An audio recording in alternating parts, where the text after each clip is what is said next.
The last few years of Ellen White's life, she really did not do much traveling.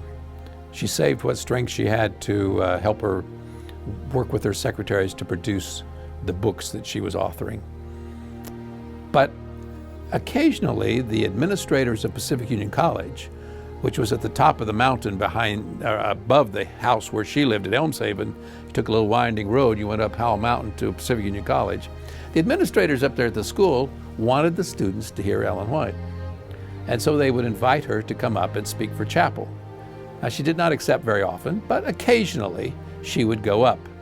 And one of the people that was there that listened to her told me about one of those occasions. Ellen White did not speak long. She was very elderly, but she talked to the young people about when she was a young girl, she had put on the whole armor of God, and she'd never taken it off. And she encouraged the students to do the same. Put on the whole armor of God and never take it off. Now, Ellen White would usually travel up the night before. She would stay overnight in the girls' dorm. They had a room where she would stay. And then if she was going to speak for chapel, she would remain. And then after the noon meal, she would go back down to her home down the hill to Elmshaven. On one occasion, at least, when she was there for lunch after speaking for the chapel, why, when Ellen White came into the dining room that day, the person that told me this story said everything stopped. You know how it is when some famous politician comes around, everybody wants to know what's that person doing, and so everybody's stretching and straining, trying to see what's going on over there. And this lady told me, she said it was no different. Sister White and her group came in, and everybody's straining and stretching, trying to see what's going on over there.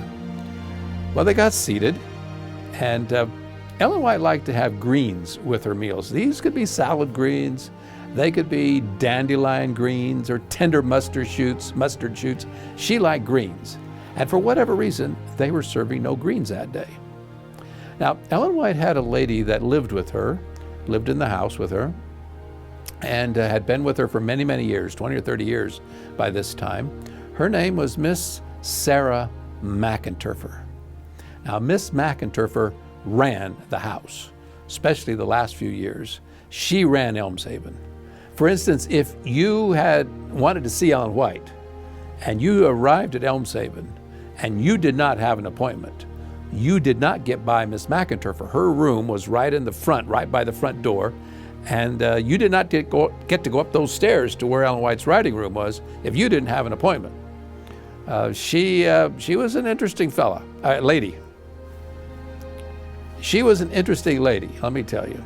From things I've been told about her, she was very stern, very firm, knew what she was doing. The grandchildren, several of them told me how much they loved Auntie Sarah, as they called her, and then proceeded to tell me stories about her, which made me wonder how much they really loved her. But anyway, so on this particular day, here's Sarah McInturfer. She's one of these take charge, in control people, and she noticed there's no greens. So what do you do if you have that kind of personality? Well, immediately she marches herself back into the kitchen area. And before long, she comes out with this bowl of greens for Ellen White, while everybody's sitting there staring and trying to see what's going on over there.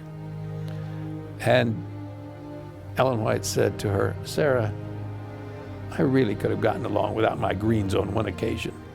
And Sarah, who must have had a deep voice, because people quoted her, would lower their voice a notch, said, "Well, Mother." Now, she wasn't related to Ellen White, but she lived with her so long. She called her mother. She said, "Well, Mother, there's no need to deprive yourself." And with that, Ellen White had her greens. Just one of these little incidents. There was another time when Ellen and Sarah had an interesting exchange.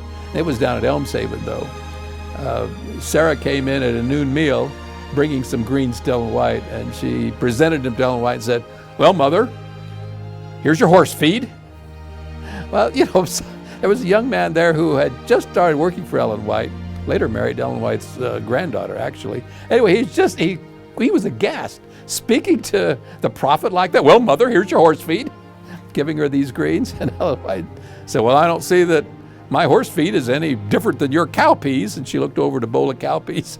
So, I mean, there was good rapport between the two ladies. But Sarah was an interesting person. She used to tell the grandchildren, now run along, grandchildren, run along, children. You know your grandmother's busy today. She didn't have time for you. Well, what do grandmothers like? They like to be with their grandchildren. And what do grandchildren like? They like to be with their grandmother. So Sarah's out here in the front of the house by the front door. She's making certain nobody interrupts Ellen White, but there was a back door to Elm Savin.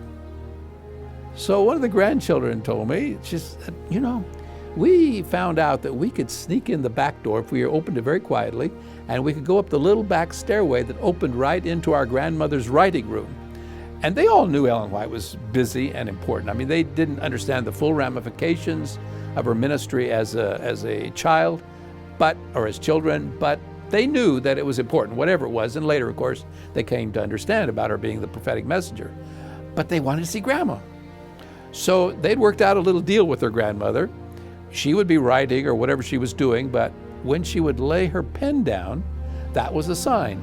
And they would scamper across the room and climb up on her lap, and she'd give them a big hug and a kiss. And she might say to them something like, remember, your name is White. You must always keep it that way. Or another thing they remembered her saying was, there's a heaven to win and a hell to shun. And she might tell them about some chicks that had hatched or a new calf that had been born, some little thing. They would be there maybe 2 minutes, 3 minutes, not very long. And they would scamper back downstairs quietly. In fact, one of them told me that they even remembered there was one step, one wooden board in the steps, that if they stepped in a certain place, it would squeak. So they knew to step on the other side, because they didn't want Auntie Sarah out there in the front to know they were in there. And they would sneak out the back door, and guess what? Grandma's happy, the grandkids are happy, and who else was happy? Auntie Sarah. Sarah McInturfer. She didn't know anything had happened. She thought she was doing her job well. So it's just some insights into the White household.